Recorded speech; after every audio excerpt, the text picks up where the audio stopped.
Enzo Recto, kalaban ang katiwalian at kasinungalingan, kakampi sa katotohanan at kabutihan. Dahil napaka-importante po ang layunin ng ating hearing ngayon dahil kailangan natin malaman kung ano nangyari, kung anong dapat gawin para ma-maximize yung budget sa flood control. Ang Pilipinas po ay napaka-prone sa baha. In fact, just this month, nung nakaraang buwan, nagkaroon tayo ng bagyo at halos 3 milyong pamilya ang apektado.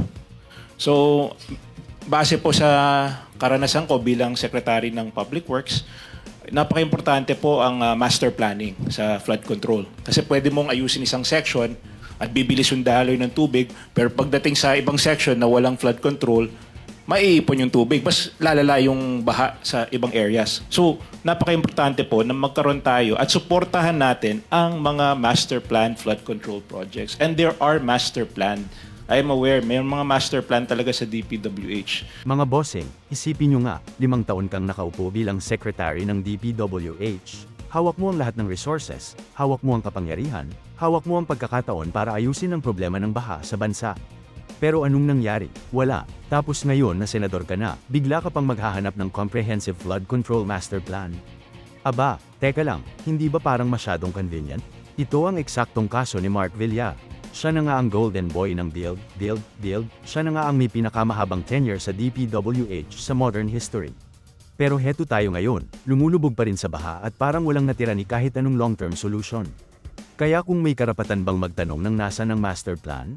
Aba, hindi si Villar yon dahil siya mismo ang may pinakamaraming oras para kumilos pero walang ginawa. Balikan muna natin ang kasaysayan, mga bossing. Noong panahon ni Pinoy, si Rogelio Singson, ang DPWH Secretary noon, gumawa ng Flood Control Master Plan. Hindi ito kwentong barbero, malinaw, documented, at may layunin, bigyan ng isang integrated na solusyon ang paulit-ulit na problema ng pagbaha sa Metro Manila at iba pang flood-prone areas. Kung baga, naka-layout na ang mapa, kailangan na lang sundan ng susunod na administrasyon. Pag-upo ni Mark Villar bilang DPWH Chief noong 2016. Dapat sana ay tuloy-tuloy na. Nasa mesa na ang plano, nasa kamay na niya ang manibela. Pero anong ginawa niya? Dedma, mas inuna niya ang mga tulay, kalsada, at skyways para sa Build showcase ng Duterte administration. Imbes na buhusan ng seryosong atensyon at pondo ang flood control, mas pinili ang mga proyektong madaling makita sa headlines at social media. At eto ang resulta, hanggang ngayon, parang balik sa zero ang laban kontra baha. Kung tinutukan sana ni Villar ang planong iniwan ni Singson, baka hindi ganito kalala ang sitwasyon natin ngayon.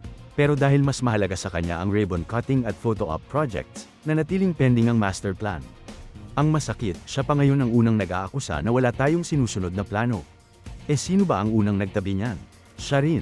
Ngayon, fast forward tayo sa Marcos administration. Si Manuel Bonoan, ang kasalukuyang DPWH Secretary, diretsong nagsabi na flood control master plan was turned over. Morning po, Yusek. May we get the palace's reaction to former DPWH Secretary Rogelio Singson, who's questioning the administrations that came after the Pinoy admin. Sabi po ni former Sec, the Aquino admin left a 351 billion peso flood control master plan, but that succeeding governments never acted on it po. Nadinig po rin natin yan at tinanong po din natin si Secretary Bonoan kung na-turnover ba itong mga sinasabing master plan. Sa kanyang pagkakaalam at sinabi po sa atin kanina ay wala rin po siya natanggap. Walang natanggap na turnover mula kay then Secretary DPWH Secretary Mark Villar, si Secretary Bonoan. Okay. Boom. Klaro at walang paligoy-ligoy. Kung totoong may iniwang plano si Singson noong Aquino admin, at wala namang natanggap si Bonoan, ibig sabihin lang ay natulog yon sa 5 taon ni Mark Villar. Siya ang naging gatekeeper, siya ang may oras para isulong ito, pero siya rin ang nagbaon sa limot. Kaya nga napaka-ironic, mga bossing, si Villar mismo ang may pinakamahabang tenure bilang DPWH Secretary sa modern history, pero wala siyang iniwan. At ngayon na senador na siya, bigla siyang sisiga at magpapanggap na savior na kailangan daw natin ng Comprehensive Flood Control Master Plan. Ang tagal mong DPWH Secretary ngayon ka lang naghanap? Kung hindi ito hypocrisy at political drama, ewan ko na lang. Ang kapal. Mga bossing, isipin nyo na lang, parang estudyanteng binigyan ng project, hindi ginawa, hindi nag-submit, tapos nung bagsak na, siya pa ang may ganang magreklamo. Ganyan mismo si Mark Villar. 5 taon siyang secretary ng DPWH, walang na-turn over na flood control master plan, tapos ngayong senador na, biglang nagmamagaling at nagtutulak na dapat daw may sinusunod na comprehensive plan. Teka, ikaw mismo ang dahilan kung bakit wala. Kung tinutukan sana ni Villar ang flood control master plan na iniwan ni Singson, baka hindi ganito kalala ang problema natin sa baha ngayon. Pero hindi, mas pinili niya ang mga proyektong kita agad sa mata, tulay, skyway, at expressway para sa build showcase nila ni Digong. Photo op dito, ribbon cutting doon, pero yung tunay na pangmatagalang solusyon, tinulag lang niya. Kaya ngayon, parang balik sa zero ang lahat at ang bayan ang nagdurusa. At eto ang pinaka nakakainsulto, ngayong senador na siya, nagpapanggap na problem solver kuno. Aba, classic political move, yung nagpalala ng sitwasyon. Siya pa ngayon ang nagmamagaling na may solusyon. Kung hindi ito hypocrisy, kung hindi ito kawalang hiyaan, ewan ko na lang. Mark Villar, ang tagal mong DPWH Secretary, ngayon ka lang naghanap ng master plan. BS na BS talaga. Mga bossing, malinaw na malinaw ang istorya. Hindi aksidente ang pagbaha, kundi resulta ng kapabayaan.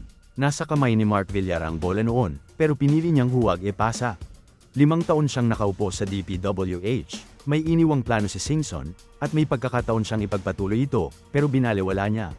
Kaya ngayon, kung may sisihin tayo kung bakit walang direksyon ang flood control sa bansa, hindi na kailangan pang lumayo. Ngayon, ang mas nakakatawa, siya pa ang may ganang maghanap ng master plan na matagal nang nawala dahil sa kanya mismo. Parang magnanakaw na sumisigaw ng hulihin ang magnanakaw, o parang kusinero na sinunog ang kusina, tapos ngayon nagtatanong kung bakit walang pagkain sa mesa. Ganito kababaw ang narrative ni Mark Villar. Kaya mga bossing, huwag tayong paloko sa ganitong klase ng drama. Ang tunay na tanong, kung ang tagal mong DPWH Secretary at wala kang iniwan na flood control master plan, anong karapatan mong magdemand ngayon? Sa dulo, simple lang ang sagot, wala. BS lang lahat ng yan. At kung may bahaman na sumasalanta sa atin ngayon, bahagi ng responsibilidad ay nakadikit na sa pangalan ni Mark Villar.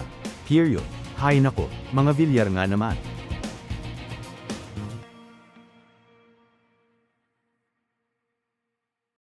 Bunyog, bunyog, halikan na kasama ka.